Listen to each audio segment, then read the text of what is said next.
Kerala tailors association ബുധനാഴ്ച സംസ്ഥാനത്തെ 14 ക്ഷേമനിധി ഓഫീസുകൾക്ക് മുൻപിലും മാർച്ചും ധർണയും നടത്തുമെന്ന് ഭാരവാഹികൾ വാർത്താസമ്മേളനത്തിൽ പറഞ്ഞു. രാവിലെ 10 മുതലാണ് സമരം.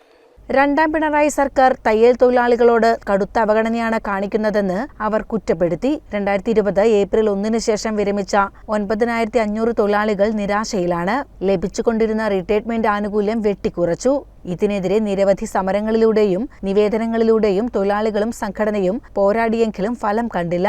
നവകേരള സദസ്സുകളിൽ ലഭിച്ച മറുപടിയും നിരാശാജനകമായിരുന്നു.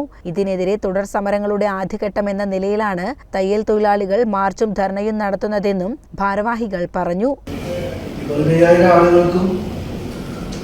സംഘടന എന്ന നിലയ്ക്ക് ചാരിറ്റബിൾ ട്രസ്റ്റിന്റെ ആനുകൂല്യങ്ങൾ അടക്കം കൊടുത്തുകൊണ്ട് അവരെ സംരക്ഷിച്ചു പോകുന്ന ഒരു സംഘടന.